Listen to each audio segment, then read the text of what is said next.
कुछ लोग पैदा होते हैं ऐसी फैमिली में जो एजुकेशन को सबसे ज़्यादा इम्पोर्टेंट समझती है, लेकिन कुछ फैमिलियां इसके बिल्कुल विपरीत सोचती हैं। कुछ लोग ऐसे घरों में पैदा होते हैं जो एंटरप्रेन्योरशिप को बढ़ावा देते हैं और अमीर होते हैं, और कुछ ऐसी फैमिली होती हैं जहां बच्चे अभाव में रहते हैं। लेकिन आपको एक बात समझनी होगी कि सारी सक्सेस हार्ड वर्क का नतीजा नहीं होती और सारी गरीबी लेजीनेस का नतीजा नहीं होती, बल्कि अमीर बनना self control, discipline, patience, saving, right investment, knowledge और पैसों को लेकर आपका क्या बिहेवियर है इस पर डिपेंड करता है।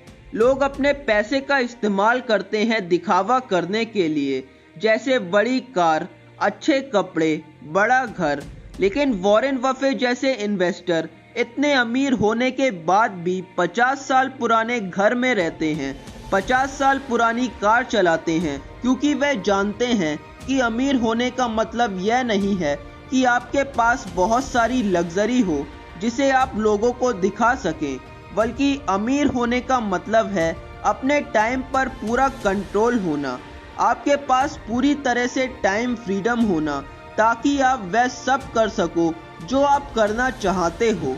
लेकिन अगर आपके पास टाइम फ्रीडम नहीं है तो आपको वो करना पड़ेगा जो यह दुनिया आपसे करवाना चाहती है।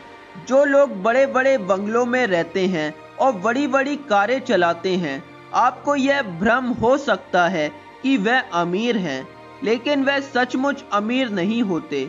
उनके पास टाइम फ्रीडम नाम की कोई चीज नहीं होती।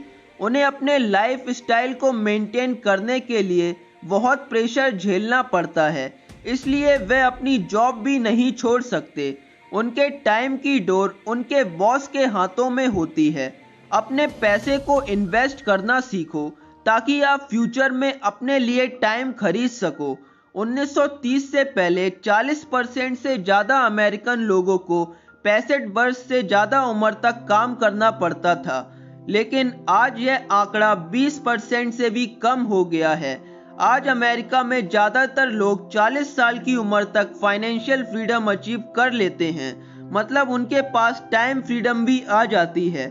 उन्हें पैसा कमाने के लिए काम नहीं करना पड़ता, वे अपनी ज़िंदगी को एंजॉय कर सकते हैं और जो काम उन्हें अच्छा लगता है वह कर सकते हैं। अपने पैसे को शो ऑफ में खर्च करना टाइम फ्रीडम को खोने का और गरीब बनने का सबसे तेज रास्ता है। अमीर बनने के लिए साइकोलॉजी ऑफ मनी बुक में ऐसे 7 वैल्यूएबल पॉइंट्स दिए गए हैं जो बहुत ही ज्यादा जरूरी हैं। पॉइंट नंबर 1, शो ऑफ करने में अपना पैसा बर्बाद मत करो। पैसे को इन्वेस्ट करना सीखो ताकि फ्यूचर में टाइम खरीद सको, क्योंकि सही मायने में वही अमीर है जिसके पास वो सब कुछ करने का टाइम है जो उसे अच्छा लगता है और जो एक अच्छी जिंदगी जीने के लिए जरूरी है, क्योंकि अपने टाइम को कंट्रोल करना सबसे बड़ा डिविडेंड है जो मनी तुम्हें दे सकता है। Point number 2, self control. America में ज्यादातर मिडिल क्लास लोग $400 से ज्यादा हर साल लॉटरी खरीदने में बर्बाद करते हैं। हालांकि करोड़ों लोगों में से 2-3 लोगों की लॉटरी निकल आती है और वे अमीर बन जाते हैं, लेकिन 70% से ज्यादा लॉटरी जीतने वाले लोग फिर से गरीब हो जाते हैं और वहां पहुंच जाते हैं जहां वे थे, क्योंकि उनमें अपने पैसे को कंट्रोल करने की समझ नहीं होती। वे अंधाधुंध खर्चा करते हैं और सिर्फ लोगों को दिखाने के लिए लग्जरी खरीदते हैं। उनमें पेशेंस नाम की कोई चीज नहीं होती। इसलिए अमीर बने रहने के लिए सेल्फ कंट्रोल बहुत ज्यादा जरूरी है। Point number 3, luck.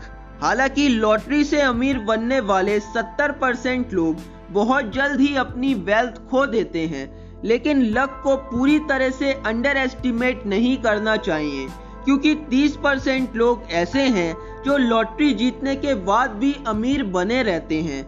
Wealth create करने के बाद लक को एक्सेप्ट करना जरूरी है, क्योंकि इसकी वजह से आपके अंदर अहंकार नहीं आता और आप हमेशा सीखते रहते हो।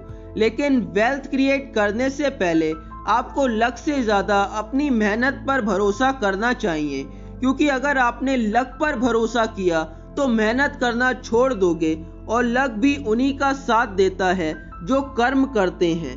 बिल गेट्स अपने आप को दुनिया का सबसे भाग्यशाली बच्चा मानते हैं, क्योंकि 1973 में जब उन्होंने लेकसाइड स्कूल से स्नातक कंप्लीट की तो वे पूरी दुनिया में उन 300 बच्चों में से एक थे जिनके स्कूल में कंप्यूटर था। बिल गेट्स खुद कहते हैं कि अगर हाई स्कूल के समय पर मेरे पास कंप्यूटर नहीं होता तो मुझे कभी भी कोडिंग सीखने में इतना इंटरेस्ट नहीं आता और मैं माइक्रोसॉफ्ट का निर्माण नहीं कर पाता।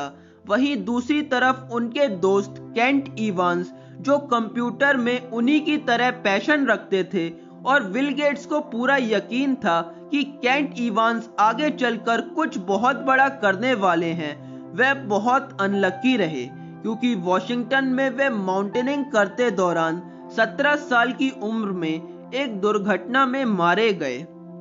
Point number 4, control your emotions. जो आज मार्केट लीडर्स हैं, जो बड़ी बड़ी कंपनियां हैं, उन्हें पता है कि आपके इमोशंस के साथ कैसे खेलना है। अगर आपके पास आज 10,000 का फोन है तो आपके अंदर 1 लाख के आईफोन का डिजायर कैसे प्लांट करना है। इसलिए बड़े बड़े ब्रांड लोगों को ऐसे प्रोडक्ट बेचते हैं जिनकी लोगों को जरूरत नहीं है, और ज्यादातर मिडिल क्लास लोग अपने इमोशंस में बहकर उन चीजों को खरीद लेते हैं। इसलिए आपको पता होना चाहिए कि आपके लिए एनफ क्या है। Point number 5, don't play to safe. बिल्कुल सेफ इन्वेस्टमेंट गेम ना खेलें। 15 से 20% का वार्षिक रिटर्न आपको $1 मिलियन की वेल्थ दे सकता है, जो आपको टाइम फ्रीडम दिला सके, लेकिन इसके लिए आपको कुछ ना कुछ सीखते रहना होगा, और सबसे इंपॉर्टेंट बात, आपको रिस्क लेना होगा। Point number 6, make a plan to be rich. पैसा बनाने के लिए अपने माइंड को हमेशा आशावादी रखें, और आपके पास हमेशा एक फुल प्रूफ प्लान होना चाहिए कि अगले कुछ महीनों में आप अपनी इनकम बढ़ाने के लिए क्या कर सकते हैं और अपने एक्सपेंसेस को कम करने के लिए क्या कर सकते हैं। हालांकि प्लान कभी भी फुल प्रूफ नहीं हो सकता। एक्शन लेने के बाद उसमें कई कमियां नजर आती हैं, जिसे समय के साथ साथ ठीक करते रहना जरूरी है। Point number 7, right time. Wealth बनाने के लिए सही समय पर सही एक्शन लेना जरूरी है, या फिर यह कह सकते हैं बहुत जल्दी एक्शन लेना जरूरी है।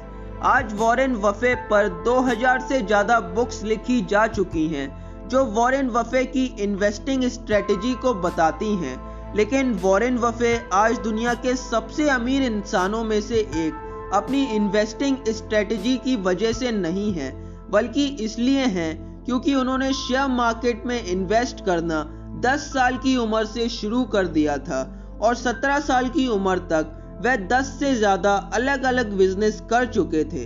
अगर वॉरेन बफे 30 साल की उम्र में इन्वेस्टमेंट शुरू करते तो आज उनकी वेल्थ आधे से भी आधी होती।